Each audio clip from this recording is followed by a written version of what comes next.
Assalamualaikum para sahabat semua. Apa kabar para sahabat? Mudah-mudahan kalian senantiasa sehat dan mudah-mudahan juga kalian semua urusannya senantiasa mudah.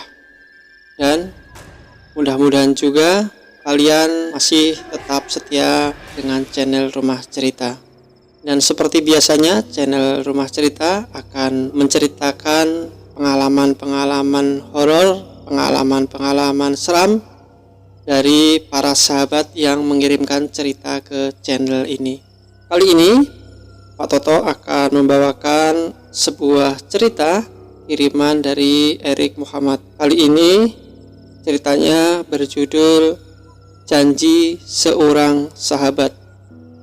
Namun seperti biasanya, sebelum Pak Toto melanjutkan ceritanya, silahkan para sahabat untuk menekan tombol subscribe yang ada di bawah. Karena nanti jika para sahabat sudah menekan tombol subscribe, jika channel ini upload cerita terbaru, maka para sahabat akan mendapatkan notifikasi pemberitahuan. Dan juga mungkin biar Pak Totonya tambah semangat cerita, makanya perlu teman-teman subscribe channel ini.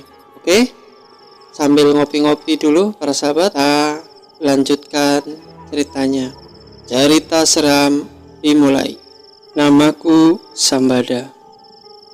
Aku akan menceritakan sebuah pengalaman ketika aku kuliah di Jogja. Saat itu bulan Februari tahun 2018. Hari itu aku berjalan dengan teman wanitaku yang bernama Mentari. Aku juga saat itu bersama dengan teman priaku yang bernama Thomas. Thomas saat itu mempunyai kekasih bernama Siska dan Mentari adalah teman wanitaku. Jadi saat itu dalam perjalanan kami terdiri dari 2 orang pria dan 2 orang wanita. Saat itu kami hendak pergi ke satu tempat yang bernama Ambarawa. Dari Jogja sampai di Ambarawa itu memakan waktu perjalanan sekitar 2,5 jam dengan mengendarai motor. Kami saat itu pergi ke Ambarawa dengan menggunakan 2 buah sepeda motor. Perjalanan kami ke Ambarawa ini aku bilang sangat lancar. Namun ketika kami memasuki satu daerah, yaitu Jalan Raya Magelang Semarang, saat itu kami lewat satu daerah di antara Magelang dan Semarang. Tepatnya daerah itu nama Karanganom. Tempat itu bernama Karanganom. Di tempat itu kami coba untuk beristirahat sejenak sambil minum di sebuah warung yang ada di pinggir jalan. Saat kami tengah duduk-duduk di warung itu, tiba-tiba ada seorang bapak-bapak yang saat itu menghampiri kami. Kami yang saat itu terdiri dari 4 orang, bapak-bapak itu berkata kepada kami, "Nak, kamu gak usah melanjutkan perjalanan, mendingan kamu pulang saja ke Jogja. Bapak merasa akan ada sesuatu yang jelek pada kalian, nak. Kalian lebih baik pulang saja," kata bapak-bapak itu kepada kami. Saran itu sebenarnya bagus menurut kami. Mungkin beliau mengingatkan kami, namun karena perjalanan yang kami tempuh saat itu sudah lebih banyak dari yang kami tempuh daripada jarak yang akan kami tempuh. Saat itu kami sudah setengah lebih dalam perjalanan, sehingga saat itu kami merasa sangat sayang untuk kembali lagi ke Jogja. "Iya Pak, terima kasih sarannya. Kami akan coba berusaha deh Pak untuk hati-hati di perjalanan, mudah-mudahan tidak terjadi apa-apa," kataku kemudian. Bapak-bapak itu rupanya masih sedikit ngotot dengan apa yang dikatakan.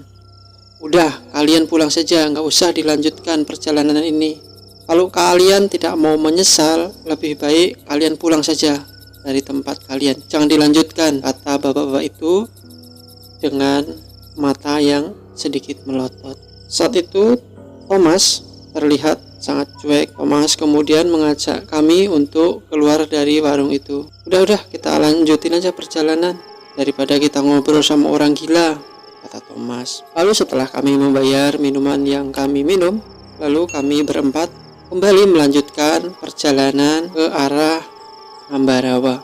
Perjalanan ini sangat indah para sahabat. Saat itu jam telah menunjukkan pukul 10:30 siang. Hari itu tidak terlalu panas, bahkan mendung hari itu. Karena mendung dan cuacanya bagus, maka kami saat itu mengendarakan motor dengan kecepatan yang di atas biasanya. Rupanya saat itu kami lupa dengan apa yang sudah kami komitmenkan tadi, saat ada bapak-bapak yang mengingatkan kami supaya kami tidak melanjutkan perjalanan. Jadi hubungan aku dan Thomas ini sudah seperti saudara. Demikian juga antara Mentari dan Siska sudah sangat akrab. Saat itu kami memang satu fakultas, sehingga intensitas kami bertemu ini sangat sering.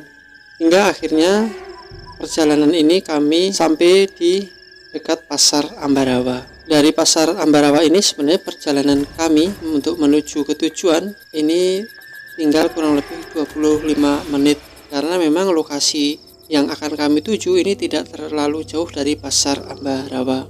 Tiba-tiba saat itu motor yang aku kendarai saat itu disalip oleh sebuah mobil truk, dan aku saat itu hampir saja terjatuh karena saat itu mobil truk ini jaraknya hanya tinggal beberapa senti dari kami. Saat itu aku coba untuk banting setir ke kiri agak ke pinggiran, dan saat itu motor yang aku kendarai tidak jatuh memang, cuman motor ini sempat terselip dan hampir saja terjatuh di pinggir jalan raya. Namun saat itu dengan sekuat tenaga aku berusaha untuk menyeimbangkan motorku dan aku bisa melanjutkan perjalananku kembali. Perjalanan itu terus kami lakukan sampai aku melewati Pasar Ambarawa kurang lebih 5 atau 10 menit. Namun saat itu ketika aku melihat ke arah spion, aku tidak melihat Thomas. Aku saat itu menunggu kurang lebih 10 menit. Thomas ternyata tidak muncul juga. Mentari saat itu lalu berkata kepadaku, bagaimana kalau kita balik arah saja ke sebelum Pasar Ambarawa, karena tadi kita sempat bermain klakson sebelum Pasar Ambarawa, dan saat itu di spion juga aku melihat Thomas masih ada di situ. Dan ketika aku melewati Pasar Ambarawa untuk balik arah lagi, saat itu aku melihat sebuah keramaian, dan saat itu juga aku sudah melihat mobil ambulan berada di tempat itu.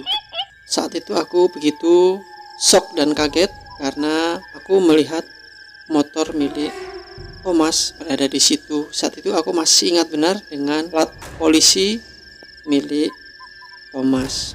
Aku saat itu begitu kaget, begitu shock dan begitu panik dengan keadaan itu. Apalagi ketika itu aku melihat motornya Thomas bagian depannya sudah remuk. Aku mungkin tadinya berpikir Thomas ini kecelakaan sama dengan aku ketika aku tadi banting setir ke arah kiri. Namun karena aku merasa tidak apa-apa, aku lalu melanjutkan perjalanan.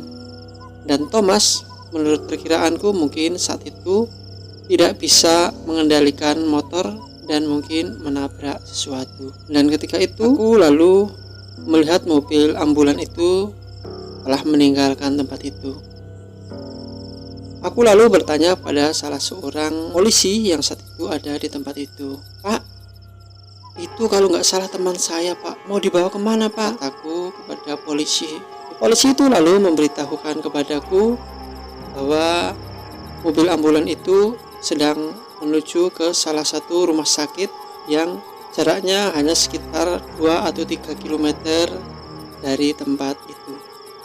Dan saat itu juga aku langsung menuju ke rumah sakit tempat yang akan dituju oleh mobil ambulan itu. Saat itu aku langsung berpikir bahwa Thomas dan Siska saat itu pasti ada di mobil ambulan. Ini artinya kedua orang sahabatku itu menderita luka-luka yang serius sampai harus diantarkan ambulan ke rumah sakit. Dan setelah menyusuri jalan dan memacu motorku sekencang mungkin, akhirnya aku sampai di rumah sakit. Aku lalu bergegas menuju ke ruang gawat darurat yang ada di rumah sakit. Aku lalu menanyakan kepada salah satu petugas tentang sahabat kami yang bernama Thomas dan Siska. Oh, itu pasien baru yang kecelakaan ya mas? Itu namanya kalau nggak salah Thomas dan yang perempuan namanya Siska mas, kata salah seorang petugas yang ada di rumah sakit. Iya bu, itu teman saya bu. Kondisinya gimana bu? Tanyaku pada petugas itu untuk menanyakan bagaimana kondisi Thomas. Kalau kondisinya tadi belum sadar mas, soalnya lukanya cukup serius, luka-lukanya cukup parah juga mas, kata petugas itu. Dan saat itu kami mengaku sebagai keluarga dari pasien, sehingga saat itu aku dipersilahkan masuk oleh petugas rumah sakit.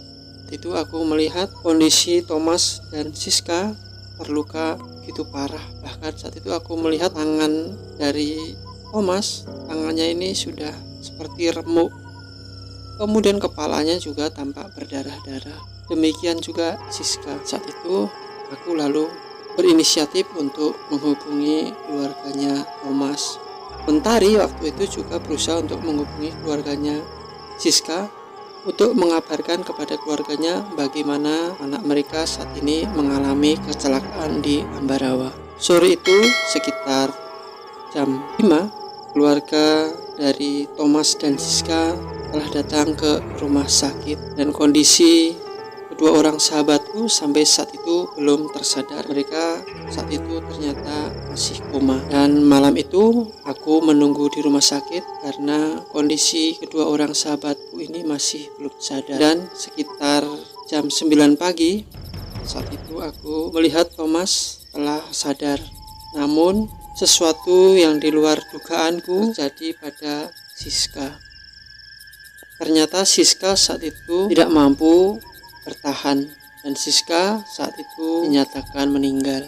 Rupanya Siska yang meninggal ini aku tidak tahu dari mana asalnya. Ternyata Thomas pun sudah mengetahui jika Siska, orang yang disayanginya, meninggal. Saat itu aku sedang menunggui Thomas yang saat itu sadarannya sudah mulai timbul. Aku lihat saat itu dia air matanya keluar dari celah-celah matanya. Aku tidak tahu apa yang saat itu dirasakan oleh Thomas. Apakah dia mengalami sakit yang luar biasa ataukah saat itu dia sedang sedih ketika mendengarkan jika Siska meninggal.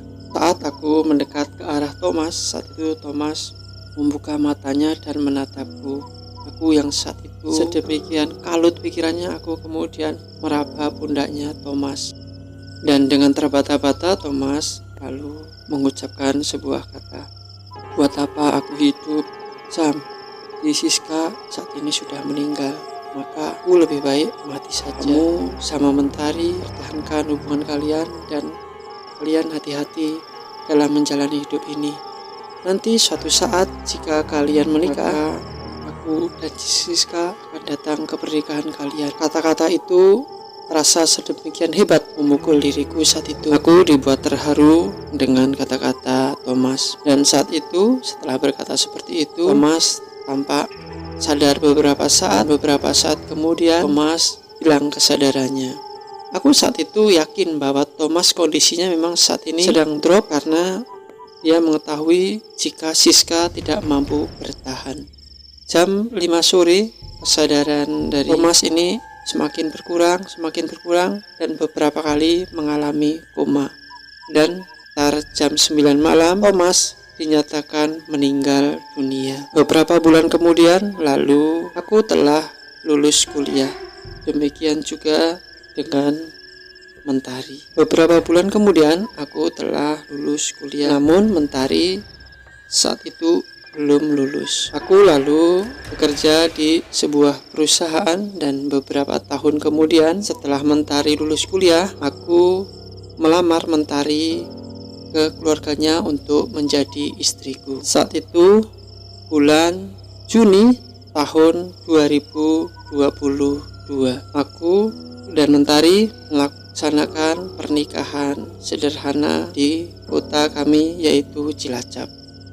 Saat di acara pernikahan itu antara sadar dan tidak, antara percaya dan tidak, saat itu aku melihat sosok Thomas dan Siska yang tampak bergandengan datang ke pernikahan kami. Walaupun kedua sosok itu tidak mendekat ke arah kami, dia berdiri kurang lebih sekitar 15 meter dari kami. Kedua sosok itu tampak tersenyum kepada kami. Dan anehnya, semua orang tidak ada yang melihat kedua sosok itu kecuali aku dan Mentari. Sosok itu tampak tersenyum kepadaku dan melambaikan tangan kepadaku. Aku dan Mentari saat itu dengan menguatkan hati, kami lalu mendekati ke arah Thomas dan Siska. Dan ketika kami telah dekat kepada Thomas dan Siska, saat itu aku memberikan semacam tanda-tanda kepada si Thomas untuk mengikuti langkahku. Para tamu undangan dan keluarga kami saat itu melihat aku berjalan ke sebuah pojokan. Aku nggak tahu apa yang dipikirkan oleh keluarga kami saat itu. Mungkin mereka saat itu melihat kami adalah sepasang pengantin yang aneh tingkah lakunya. Dan setelah sampai di pojokan itu, aku melihat wajah Thomas dan Siska tampak berbinar. Selamat ya, kalian sudah menikah. Mudah-mudahan pernikahan kalian langgeng dan mudah-mudahan cepat punya keturunan ya, kata Thomas. Dan saat itu aku lalu mengucapkan terima kasih kepada Thomas yang telah datang ke tempat itu. Ini janjiku kepadamu bahwa kami akan datang ke pesta pernikahan kalian. Dan aku, walaupun sudah seperti ini, maka aku tetap menganggap kalian sebagai sahabat. Kalau kalian tidak keberatan, silahkan menganggap kami juga sebagai sahabat kalian, kata sosok Thomas. Aku saat itu lalu berusaha untuk memeluk Thomas dan Mentari juga memeluk Siska. Saat itu aku merasakan memang seperti memeluk Thomas dan Mentari pun merasakan dia memeluk Siska. Dan saat itu dari jarak beberapa meter aku mendengar ada seseorang yang berdehem dan batuk-batuk. Rupanya itu adalah salah seorang keluarga kami yang mungkin saat itu melihat tingkah laku kami yang aneh dan berusaha untuk menyadarkan kami. Thomas saat itu aku lihat tersenyum dan dia menjauh dari aku. Tampak rasa kebahagiaan dari Thomas dan aku pun saat itu juga sangat bahagia bisa bertemu dengan sahabat yang telah lama tidak bertemu. Lalu aku ceritakan pertemuan ini kepada orang tua Thomas. Ya, karena aku memang sangat akrab dengan kedua orang tua Thomas, sehingga orang tua Thomas pun aku undang di pernikahan ini. Dan ketika aku mengatakan ini, tampak ibu dari Thomas tampak menangis terseduh-seduh, namun aku juga melihat seutas senyum dari mereka. Mungkin Thomas saat ini sudah menikah dengan Siska ya di alam gaib, kata mamanya Thomas. Iya bu, mungkin kita doakan saja, mudah-mudahan Thomas juga bahagia. Soalnya bu, pengetahuan kita ini terbatas. Yang kita tahu hanya ada di depan kita. Tidak lebih dari itu. Banyak hal yang sesungguhnya ilmu kita ini sedemikian kecilnya dengan kekuasaan Tuhan. Aku kemudian, iya benar apa yang kamu bilang. Ya, mudah-mudahan Thomas saat ini bahagia, kata ibunya Thomas. Dan setelah kejadian itu, beberapa kali kami sempat bermimpi ditemui oleh Thomas dan Siska. Bahkan juga pernah kami didatangi oleh dua sosok itu sambil tersenyum. Dan pertemuan terakhir kami adalah ketika istriku Mentari melahirkan. Tampak kedua orang itu begitu bahagia datang di acara syukuran kelahiran putri kami yang pertama. Dan semenjak itu aku sudah tak pernah bertemu lagi dengan Thomas dan Siska. Nah, itulah para sahabat cerita kiriman dari Erik Muhammad. Mudah-mudahan cerita ini menghibur para sahabat semua. Dan akhirnya Pak Toto mengucapkan wassalamualaikum warahmatullahi wabarakatuh.